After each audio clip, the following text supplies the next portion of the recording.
Hi everyone, this is Tony from cs6 Studios. Thanks for joining me. Today we're going to do a fun tutorial on what's known as a crack and peel. And it's basically where you take a picture of a person, maybe somebody you know, or just a random model, and you want to make it look like their face is cracking and peeling. And it's a really neat effect. It might be fun to do. Take your friend's picture and do a picture of it like that, you know, and post it on their Facebook wall so everybody can laugh at them. No, I'm just kidding, really. Before we get started, though, one of my previous viewers told me that my voice sounded like Forrest Gump. I kind of reminded him of Forrest Gump, and I am from the southern area. And to him, if he's watching, I'd just like to say that I may not be a very smart man, but I do know how to Photoshop, Jenny. Okay, now I had to get that out of the way, so let's get started. Alright, we've got our picture of our model open. I've removed the background to make this easier for us because we're going to use a clipping mask later. So I've opened up our cracks picture that we're going to use, and you can find this off Google Images or a stock photo website. We're just going to go ahead and copy it, and we're just going to paste it right over the top of this. Alright, so now we've got everything we need there. We're going to go ahead and lower the opacity to about 50%, give or take. Okay. And what we also want to do is change the blend mode to multiply. So in the list, we're going to go to multiply. Alright. Now we need to adjust the levels. So normally I recommend using adjustment levels because they're non-destructive, but in this case we're just going to hit Control L, bring up our levels box. Now for you, you may have to play with it a little bit. I find for this, the values that work pretty well are around 30 for the shadows, around 89 for the midtones, and somewhere around 195 for the highlights. And like I said, these are rough values, so you can change them as needed if needed. So I'm going to say OK. Now, we're going to go ahead and create a layer mask on our cracks layer. Now, if you don't have a background that you can easily remove, it's not a problem because once you create your layer mask, make sure you have your black selected. You want a soft round brush, soft round. And you can just adjust the size, and so you can just easily edit out places you don't want. But if you do have an easily removable background, a nice little trick that I like to use is I'll come over here and I can right click and create clipping mask, and you see how that removes everything except for where the cracks are. Now we do have a couple things we need to fix. If you take a look at it, we'll zoom out and look. The eyes and the lips have cracks running across them that just doesn't look natural. So what we're going to do is we're going to use that layer mask that we made, and we're just going to go ahead and fix that. So with the black selected, we're just going to go ahead and remove the cracks from the lip area, as so, because we want it to look natural, and obviously these cracks aren't going to run across her lips that way. And of course the nose area, there can't be cracks running through imaginary areas in the nostrils, and so on like that there. Alright, and then we want to remove them, of course, from the eyes.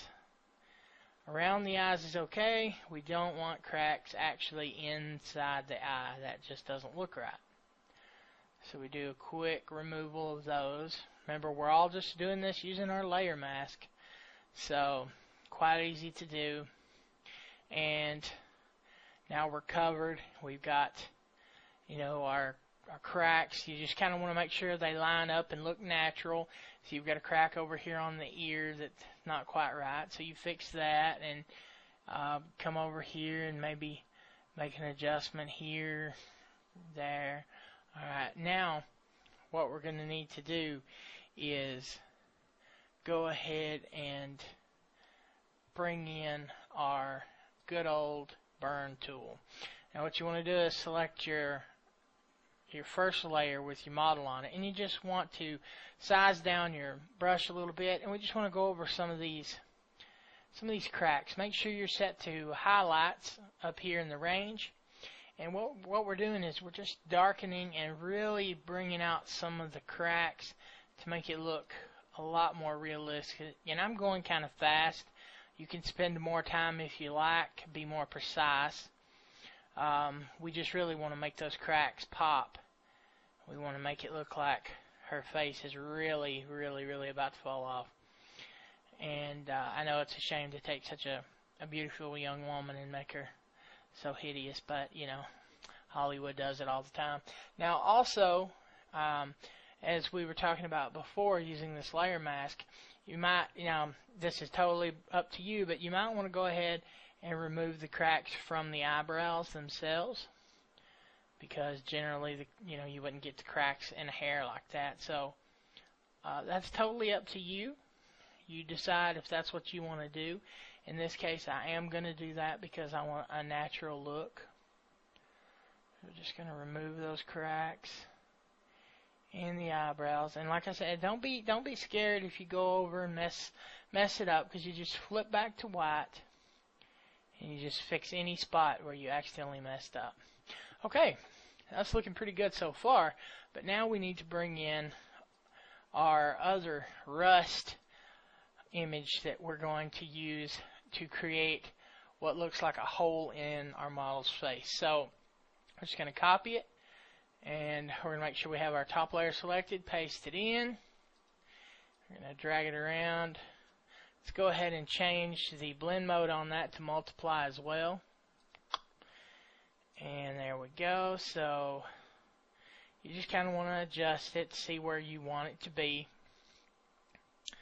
Alright, so now in this case, I'm going to take it and I'm going to grab my lasso tool, or actually in this case I'll grab my lasso tool, because I want to take and I want to grab this area right here of it, and I just want to cut that out. Okay, and now let's go ahead and paste it. We'll get a new layer from that, and we'll just put that over here for later. So now that we've done that, we want to go ahead and create a layer mask on our rust texture. Alright, and once we've done that, let's go ahead and remove the area around it.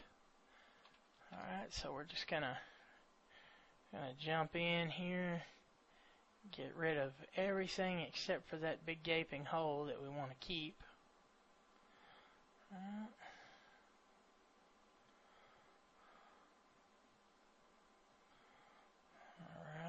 Alright. Now, what I also would like to do is go ahead and bring up our hue and saturation, and that's Control U. We want to do it on the rust layer that we're working with. Alright, let's lower the saturation to about negative 65 or so, roughly. See how that darkens it up and makes it match? That's great. Now let's go to our next layer that we pasted in, because this is just going to be another area that just looks horrible, because of the problems with her face, so we just want these cracks and tears, and you just kind of decide where you want it. So let's go with it there. Let's create the layer mask, and again we're just gonna remove the excess around it, the stuff we don't need, the stuff we don't want.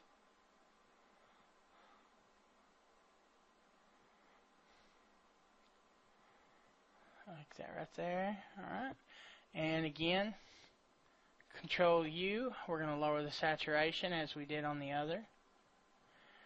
Alright, roughly 65, 66.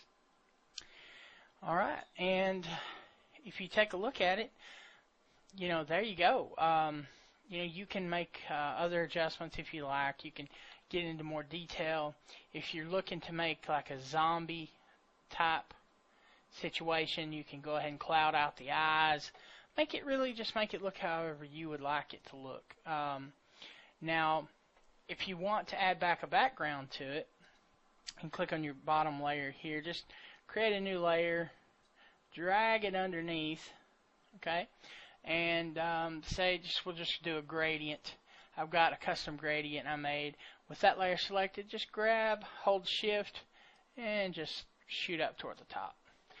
And so at that point we have our awesome looking crack and peel face. So let's go ahead and get rid of that right there. It looks natural. So let's back out and take a look. Alright, so I think that looks pretty good. We've got, we started out with a pretty young lady who is now has a cracked and peeled face. That's a fun effect you can do to your friends. So this is the end of this particular tutorial. Tony with cs6 Studios. If you liked it, subscribe to my channel. There'll be plenty more coming. Like and comment, please, if you like it. And have a great one. Thanks for stopping by.